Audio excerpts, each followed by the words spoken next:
Hi, grandkids. It's me, Grandma Eva.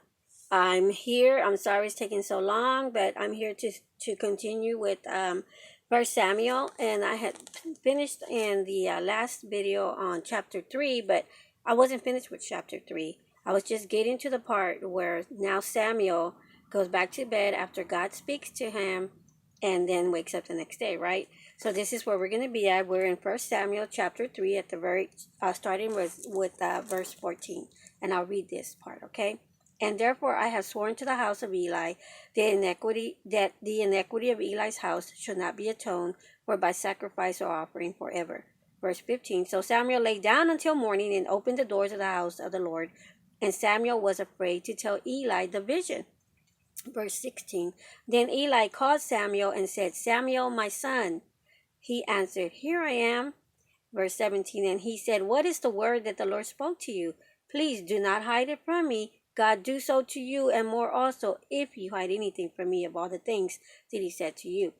Then, verse 18, then Samuel told him everything and hid nothing from him. And he said, It is the Lord. Let him do what seems good to him. So he told him everything. Samuel told Eli everything that God told him, right? And God was telling Samuel the future of Eli's future, right? And so he was afraid to tell him tell him what he was told, because it wasn't good news, right? And so verse 19 says, So Samuel grew, and the Lord was with him, and let none of his words fall to the ground. And all Israel, verse 20, and all Israel from Dan to Beersheba knew that Samuel had been established as a prophet of the Lord. Verse 21, Then the Lord appeared again in Shiloh, where the Lord revealed himself to Samuel in Shiloh by the word of the Lord, and the word of Samuel came to all Israel. Now we're going to start chapter 4. So here we have that Samuel, now he's been confirmed as a prophet because God spoke to him. Even as a child, as a boy, God spoke to Samuel. He started speaking to him at a very young age. And so here we go in chapter 4. And the title of chapter 4 is The Ark of God is Captured. So that's something to think about here. So let's go ahead, and I just want to read a little bit. I'm going to read a little bit up here because in chapter 4 is the prophecy of Eli's family coming to fulfillment. So when the Lord says in the Bible to wait to know a prophet is to see if the things that the prophet said was going to happen happens. And if it happens, then he was a prophet because the Lord God told him that it was going to happen. We don't know the future unless the Lord lets us know the future. And we can't be making things up. God is going to let us know is, the truth, because he only knows the future. So let's go ahead and read verse 1. Now Israel went out to battle against the Philistines and encamped beside Ebenezer. And the Philistines encamped in Aphek. Verse 2. Then the Philistines put themselves in battle array against Israel, and when they joined battle, Israel was defeated by the Philistines, who killed about 4,000 men of the army in the field.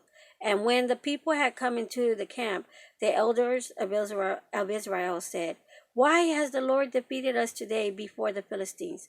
Let us bring the ark of the covenant of the Lord from Shiloh to us, that when it comes among us, it may save us from the hand of our enemies. So the people knew that God wasn't with them. That's what, they said, he's not with us. That's why we're not winning. That's why we lost 4,000 men. Let's go bring the ark, because the ark was in Shiloh, right? And it'd been there for all these hundreds of years. And so they said, let's bring that, and God's going to be with us, and he'll fight for us. So why it says here in verse that when it comes with us, it may save us from the hand of our enemies. Verse 4. So the people sent to Shiloh that they might bring from there the ark of the covenant of the Lord of hosts, who dwells in heaven. The cherubim and the two sons of Eli, Hophni and Phinehas, were there with the ark of the covenant of God. So Shiloh, remember, Eli was there, and so were his two sons. What were their names? Hophni and Phinehas. And when, in verse 5, and when the ark of the covenant of the Lord came into the camp, all Israel shouted so loudly that the earth shook. So Hophni and Phinehas went with the ark. Eli stayed, because he was already older. Remember, he could barely see, so he stayed behind. He did not go with the ark. His two sons did. Now, verse 6. Now when the Philistines heard the noise of the shout, they said, What is the sound of this great shout in the camp of the Hebrews mean? Now they're starting to be called Hebrews by the other countries around them. They call them Hebrews. Then they understand that the ark of the Lord had come into the camp. So the Philistines, verse 7, were afraid, for they said, God has come into the camp. I mean, and that's an exclamation mark, like, oh my God. Like we say, oh my God, and but them it's like, oh wow, woe is us, God has come into the camp, he's gonna fight for them. So they were afraid. And they say, woe to us, for such a thing has never happened before. Verse 8. Woe to us. Okay, so I'm sorry. I had to put some light on again also because of it's starting to get dark and it's 9 in the morning. It's not even late, but it's kind of cloudy out there. The sun's not up yet. All right, it's out, but because of the cloud. Anyway, let's get back to the Word of God. And so here they brought the ark into the camp, right? And the Philistines started saying, woe to us, who would deliver us from the hand of these mighty gods. I'm reading verse 8. These are the gods who struck the Egyptians with all the plagues in the wilderness. Be strong and conduct yourselves like men, you Philistines, that you do not become servants of the Hebrews as they have been to you. Conduct yourselves like men and fight. So here they're still talking about what God did to the Egyptians, and this is like hundreds of years, so many hundreds of years already have passed, but they're still talking about what God did to the Egyptians. All these other, nations are still talking about it. And it says here in 10. So the Philistines fought, and Israel was defeated, and every man fled to his tent. There was a very great slaughter, and there fell of Israel 30,000 foot soldiers. 30,000, that's a lot. On verse 11, also the ark of God was captured. Oh my gosh. And the two sons of Eli, Hophni and Phinehas, died. So they died at the same time on the same day, just like who said was going to happen? God told that to Samuel. And God had already told Eli that he was going to do things because of him not restraining his sons and not doing what he's supposed to be doing. This was going to happen to his family line, and now it's happening. His sons died, right? Here, Eli reached a very old age. He's already like, he can't see well and all that. But his sons, yeah, they were older. Don't get me wrong. Nowadays, I'm 51 years old, going to be 52 this year. So they think, look, I got my gray hairs and everything. I'm old. I'm a grandma. But I'm still young in the eyes of the Lord.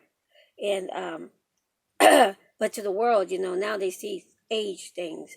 But anyway, they didn't live a ripe old age, and they got to enjoy life and all that because of their way they were living their life, as they're supposed to be priests teaching the children of Israel, and instead they were being examples of being evil, not being honorable to the Lord, loyal to the Lord, and being teachers and teaching them this and that. They were doing wrong, and the Lord dealt with them.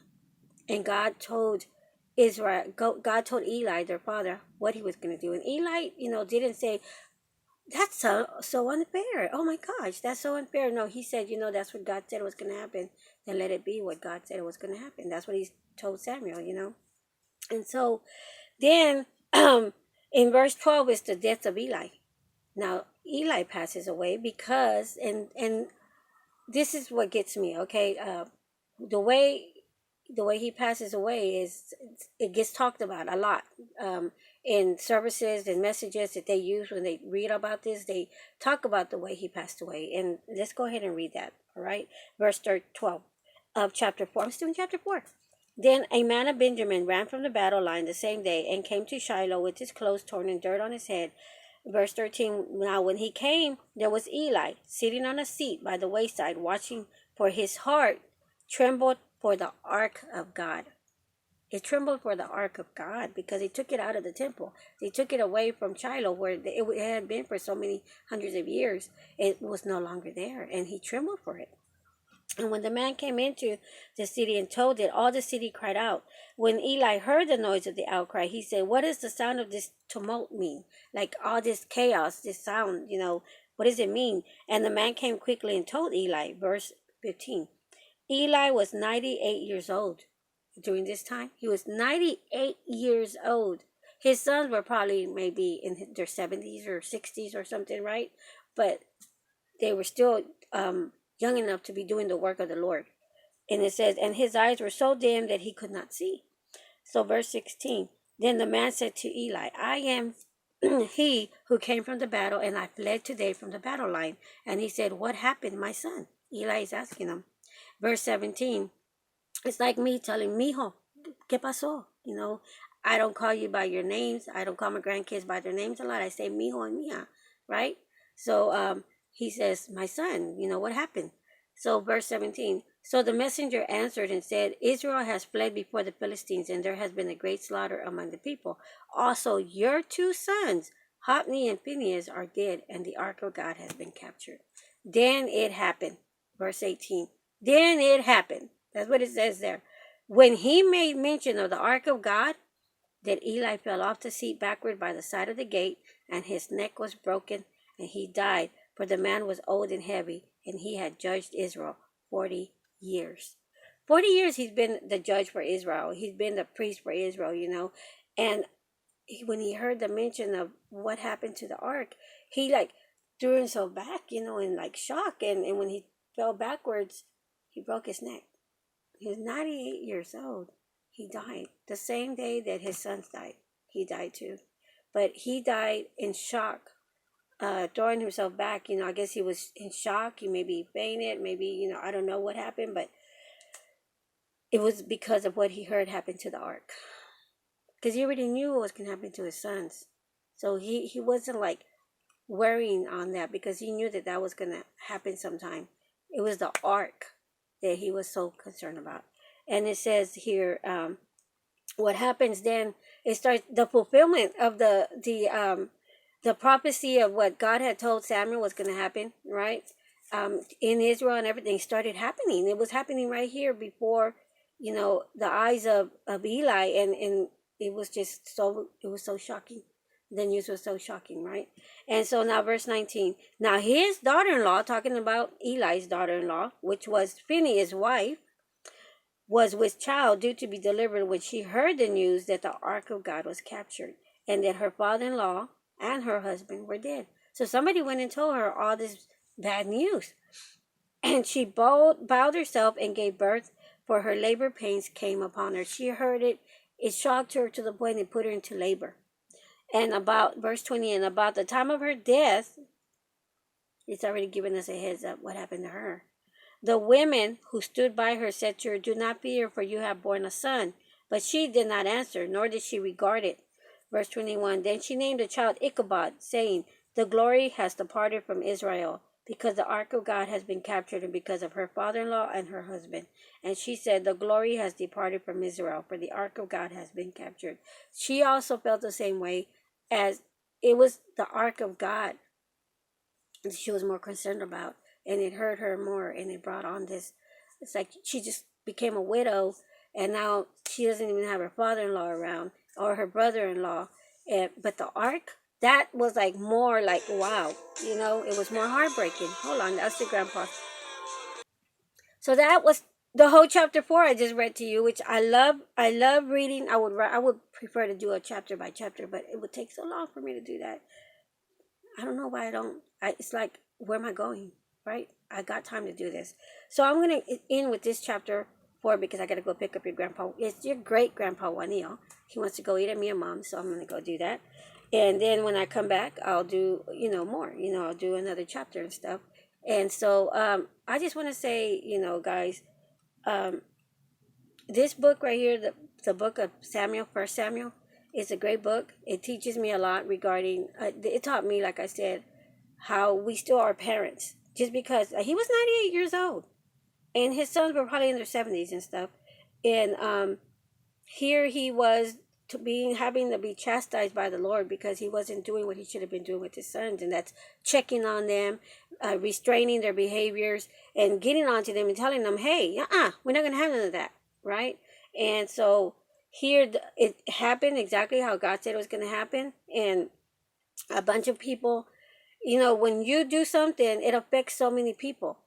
So even me as a grandma, if I behave in a way that's not right, even though I'm over here doing everything for the Lord, but if I see my kids doing something and I don't go over there and tell them anything, or my grandkids and so on, then I'm not doing my part as God expects of me to do. So I'm just saying, we can learn a lot. Thank you guys. I love you.